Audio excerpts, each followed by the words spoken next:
face some uncomfortable truths, given the freedom that speaking from a civil society background gives me.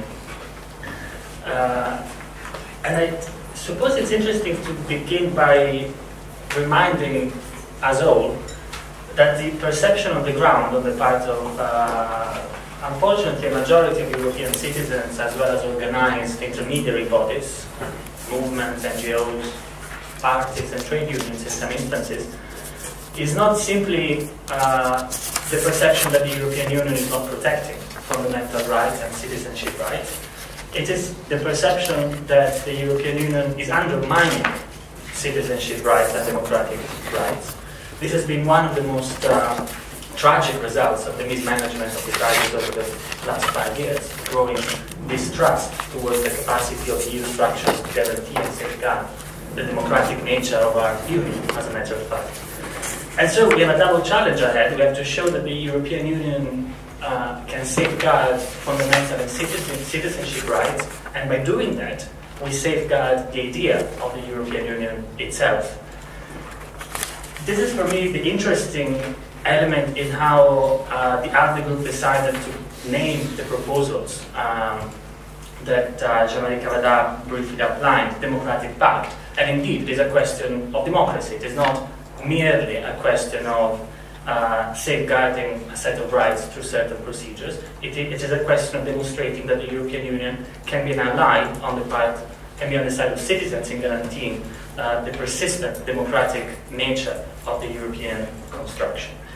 The proposal that's in the Democratic Pact of ALDE, in my opinion, is extremely articulate and to some extent complete. It brings some of the best practices of the academic and policy debate over the last few years, from the Tavares report and the demands of a Copenhagen Commission-like institution, to the idea of establishing a European semester-like process where it would not be the budget of member states undergoing scrutiny, but their record on civil liberties, fundamental rights, and citizenship rights. To say it with a slogan, sanctioning not only deficits in budgets, but also deficits in liberties and in fundamental rights. It's a very articulate proposal, and I mean, I think many of you will have seen it, and I know it will be circulated, so I will not spend too much time outlining it. But I think it's important to stress that we have an ambitious working proposal on the table already that is legally viable and does not require a treaty change, which is the one that goes by the name of a democratic treaty. Now, the problem is that this seems to outline a quite phenomenal future if you read the ideas and proposals that are in that document. And it reminds me, unfortunately, of a famous line of Franz Kafka, where he says, "Worry not, you are reserved for a fantastic mandate. Shame that someday will never end." And the question is, we have the possibility and the opportunity of constructing a European Union that safeguards, through these procedures, as well as other procedures, the space of democratic rights, but do we have the political capital and do we have the balance of forces, simply put, to give it any chance of seeing the light in the foreseeable future? And here, unfortunately, it takes a lot of optimism of the will to remain positive. You will know better than me that we've gone quite a few steps backwards over the coming year in terms of the debate, from proposals such as those contained in the Democratic Treaty, or proposals for a Copenhagen Commission or such. The European Commission itself presented a relatively watered down proposal of a framework for the rule of law and fundamental rights, and even that extremely watered down and frankly ineffective set of proposals from the European Commission was deemed by the European Council to be too radical.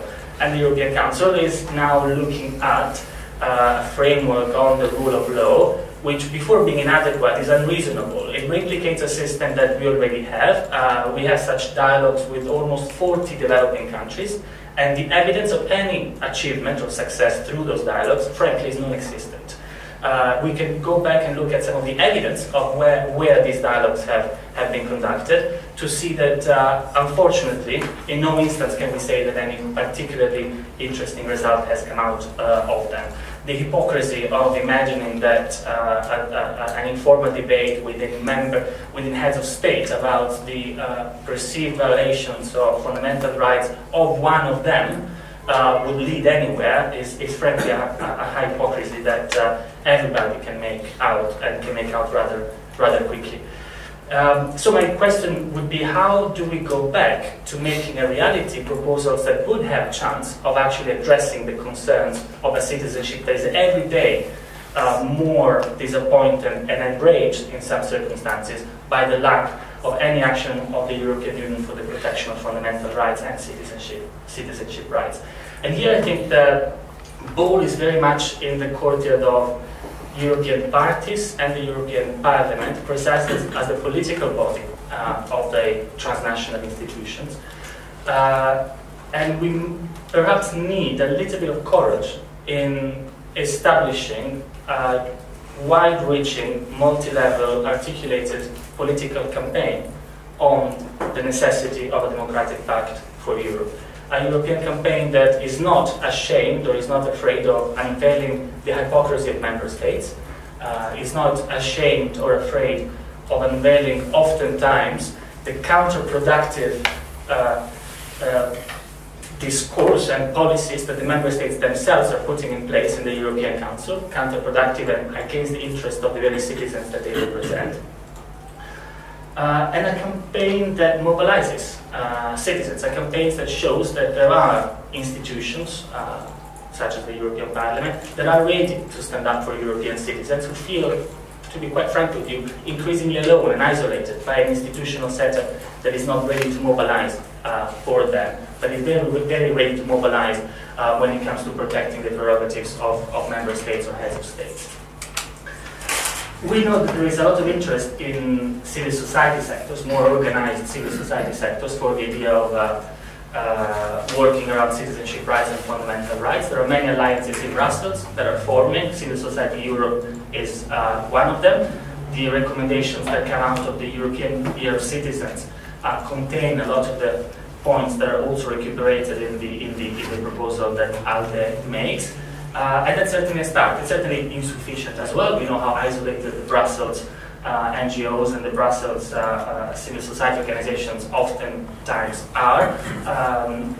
It's a place to start to work towards the establishment of a campaign that can reach out to the communities and to the grassroots sector and take this as one of the main contradictions that the European Union is facing at the moment. It is not impossible, but certainly it requires a lot of resources, it requires a lot of political courage, it requires quite a considerable investment on the part of politicians and civil society stakeholders alike to develop a rhetoric that speaks to citizens. Democracy is, if you go and look at the political programs and the rhetoric being used by all the new political parties that are emerging across the European Union, one of the most important signifiers that is being used, together with corruption. Democracy is up there with them. It is a name that can be seized upon if we have the will, the resources, and the motivation to make it a defining campaign for the role of a militant, if you pass me the word, European Parliament and European parties. But anything short of that, I'm afraid, is just going to be a position paper of a political grouping within the European Parliament that is highly unlikely to lead to anything that is of interest to anybody outside of Brussels. Let me conclude with an extremely concise point, and more concrete and more short-term. While working on a wider definition of the role of the European institutions in safeguarding citizenship rights and fundamental rights, we also need to be a little bit better of using the opportunities that we have in ongoing lawmaking of the European institutions to insert some of the concerns that we'll be discussing today. One such occasion is going to come in less than a year, towards the beginning of 2016, if not earlier, when the Commission will present a proposal for the revision of the Audiovisual Directive, which is the directive that governs, to the extent that the European Union does so, the audiovisual sector. As you know, we've been launching a European Citizens Initiative on media freedom. We've had the pleasure of working with the Hungarian Europe Society and with many other organizations from Hungary. And one of the demands that we had was that the Audiovisual Services Directive should be amended in such a way that a binding mechanism for the role of supervisory bodies be inserted in the directive. That is to say that there should be very clear specifications of what type of supervisory media body is considered a supervisory media body impartial and free from political power enough to be acceptable within the set of European regulations that make up that directive. It is clear that a media body such as the Media Council that the Orbán regime has set up here would not pass any seriously formulated minimum set of standards for supervisory bodies.